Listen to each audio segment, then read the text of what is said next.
Bismillahirrahmanirrahim. Assalamualaikum warahmatullahi wabarakatuh.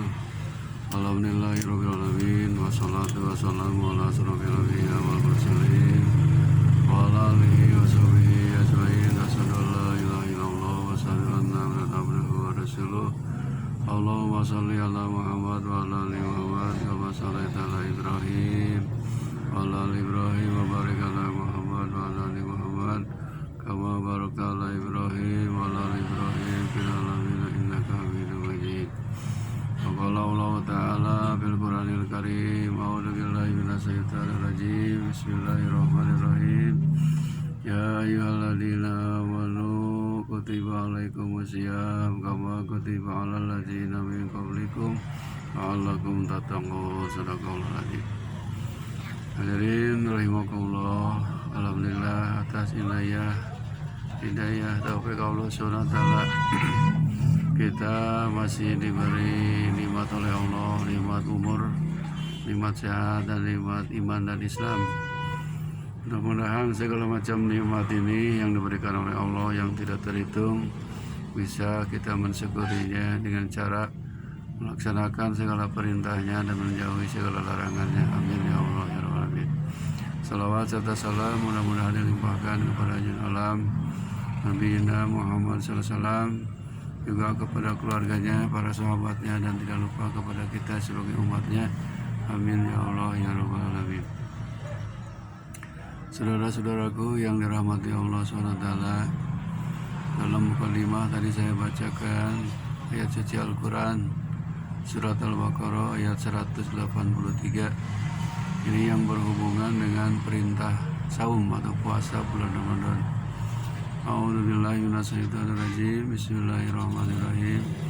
Ya ayyuhalladzina amanu, wahai orang-orang yang beriman, kutiba alaikumusiyam, telah diwajibkan kepada kamu berpuasa, kama kutiba alal ladzina min qablikum, sebagaimana telah diwajibkan kepada orang-orang sebelum kamu, la'allakum tattaqun, supaya kalian menjadi orang yang bertakwa. Jadi perintah puasa Ramadan ini ada dalam Quran surah Al-Baqarah ayat 183.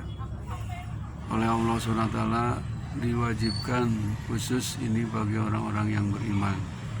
Tidak panggilannya tidak ya ayuhanas, tidak hai wahai sekalian manusia, tapi ini khusus bagi orang-orang yang beriman.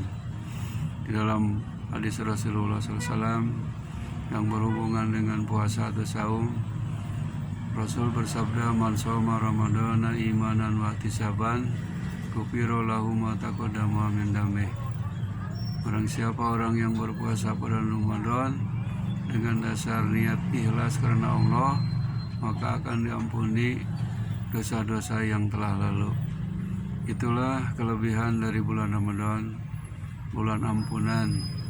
Meskipun dosa kita banyak sebanyak gunung, insya Allah akan diampuni oleh Allah SWT dengan melaksanakan puasa bulan Ramadan selama 1 bulan full. Itulah kelebihan bulan Ramadan. Jadi bulan Ramadan ini nama juga Ramadan. Ramadan itu artinya pembakaran. Apa yang dibakar? Yang dibakar adalah dosa-dosa kita, kesalahan-kesalahan kita masa lalu, 1 tahun yang lalu. Insya Allah akan diampuni oleh Allah SWT. Puasa ini diwajibkan khusus bagi orang yang beriman. Dalam puasa, apalagi kita sebentar lagi akan menghadapi saum Ramadan, kita harus dipersiapkan 3 macam persiapan. Yang pertama, siapkan fisik. Kedua, siapkan pesak, saku. Yang ketiga, siapkan pasek ilmu. Jadi harus siap ilmunya, siap fisiknya yang sehat, kemudian siap isi pesak, yaitu uang atau mal yang berhubungan dengan harta. Sekarang yang berhubungan dengan ilmu, saum ini harus memakai ilmu. kalau kita ibadah tanpa ilmu, mardudatun la tuqbalu, tidak akan diterima, ditolak oleh Allah SWT. Ibadah kalau mau ingin diterima oleh Allah harus memenuhi 3 syarat. 1, harus memakai ilmu. 2, harus ittiba, contoh dari Rasul.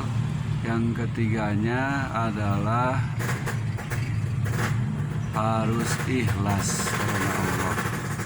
Insya Allah ibadah apapun kalau memenuhi 3 syarat itu, insya Allah akan diterima oleh Allah SWT. Pertama, memakai ilmu. Yang kedua, harus ittiba. Ittiba itu mengikuti surah Rasulullah SAW. Dan yang ketiganya harus ikhlas karena Allah. Tidak boleh ibadah riya, atau ingin dinilai orang, atau ingin dipuji orang, atau ingin dipamerkan sama orang, tidak akan diterima. Contohnya saum ini, ilmunya harus siap, mulai dari niatnya. Sebab kalau saum tanpa niat, saumnya tidak sah. Makanya niatnya harus diawali pas kita selesai sholat tarawih. Biasanya diniatkan, diucapkan boleh, di dalam hati boleh, dengan bahasa Arab boleh, dengan bahasa apapun boleh. Jadi yang penting ada niat. Kalau tanpa niat, saum kita tidak akan diterima. Sebab kata Rasul, al-amalu binniyah, segala pekerjaan itu tergantung niatnya. Kalau niatnya ikhlas mencari ridho Allah, insya Allah akan diterima itu ibadahnya. Itu yang pertama, niat. Yang kedua, pelaksanaan saum Ramadan itu kita disunahkan untuk makan sahur jam 3 atau jam setengah 4 subuh.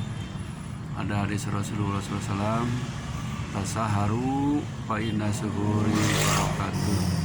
Makan sahurlah kalian, karena dalam makan sahur itu mengandung keberkahan.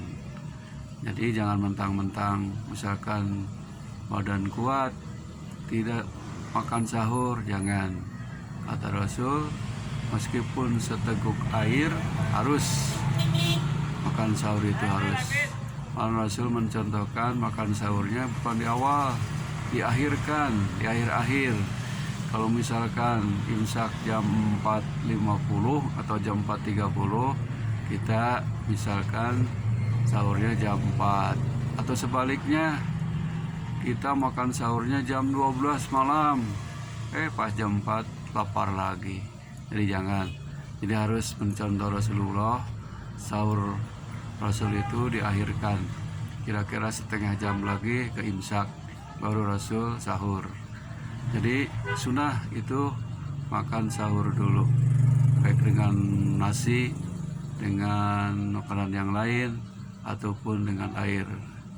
Kemudian ilmu yang ketiganya adalah selama saum, selama puasa, kita ini harus menjaga diri.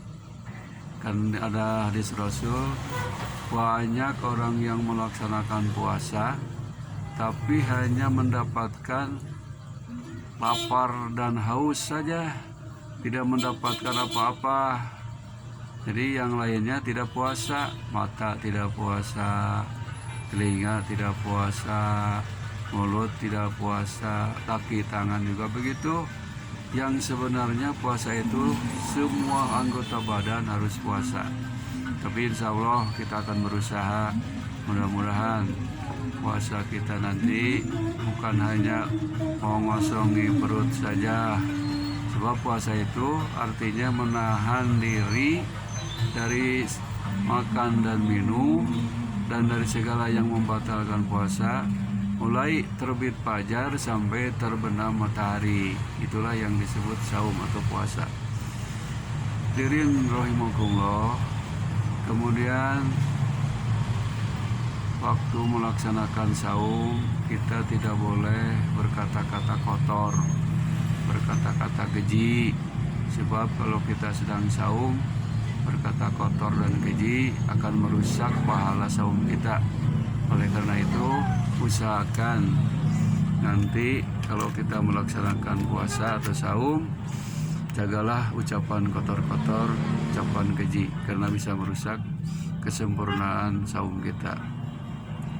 Kemudian Rasulullah mencontohkan, apabila sudah sampai waktunya untuk berbuka atau iftar, maka cepat-cepatlah berbuka. Jangan mentang-mentang kuat, nanti ajalah bukanya setelah sholat isya. Itu tidak nyunah, tidak mencontoh Rasul. Begitu tiba datang waktu berbuka, cepat berdoa dulu. Jangan lupa doanya, semua juga orang pada tahu dan pada hafal. Yang populer, yang pendek, yaitu Bismillahirrahmanirrahim. Allahumma laka sumtu wa bika amantu wa ala rizqika aftartu bi rahmatika ya arhamar rahimin. Itu doanya, baru kita makan. Disunahkan lagi berbuka itu oleh Rasul adalah dimulai dengan memakan buah korma, 1 atau sampai 3. Kenapa? Karena kurma itu makanan yang menyehatkan badan. Insya Allah kurma sebelum puasa sudah banyak di kita, tinggal kita membelinya. Macam-macam bentuknya, macam-macam harganya, tergantung selera kita. Kalau misalkan kurma tidak punya, ya bolehlah dengan membuka puasa itu dengan yang manis-manis, misalkan dengan pisang, atau lebih bagus dengan air putih saja. Jangan langsung berbuka itu makan makanan yang pedas atau yang dingin sekali, itu bisa merusak badan. Sebab perut kita dalam kondisi panas, kemudian kita misalkan minum yang dingin, kalau bahasa Sunda mah diceos, itu berarti akan sakit perut kita. Jadi ujung-ujungnya jadi sakit. Jadi akhirnya menyimpulkan, puasa ini jadi sakit. Padahal bukan salah puasa, salah makanan kita dan minuman kita. Kalau puasa itu hadis Rasul, sumu tasihu, berpuasalah kalian supaya sehat. Justru kalau ingin sehat harus banyak berpuasa, karena perut ini gudangnya segala penyakit. Kalau terus-terusan diisi, mesinnya tidak berhenti. Sekarang selama 1 bulan setiap siang ditahan. Jadi ini harus sabar dan diuji kesabaran. Kalau kita melaksanakan saum mulai terbit fajar sampai terbenam matahari, kurang lebih 12 jam, memindahkan makan dan minum dari siang hari ke malam hari.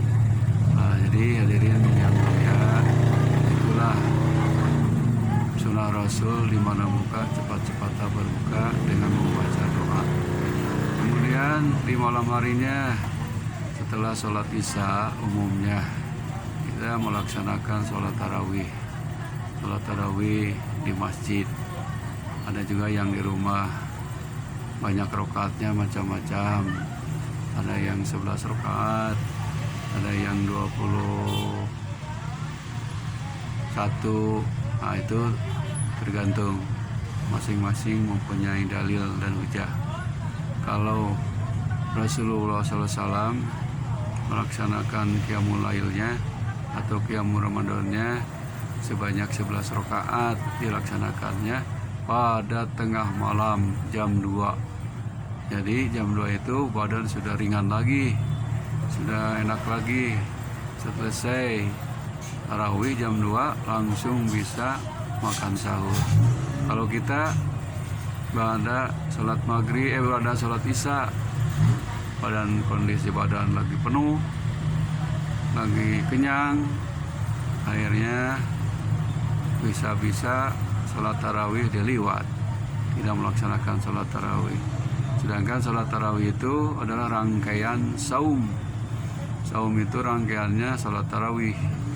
Kalau tidak melaksanakan sholat tarawih, berarti saum kita kurang sempurna, nilainya juga mungkin kurang.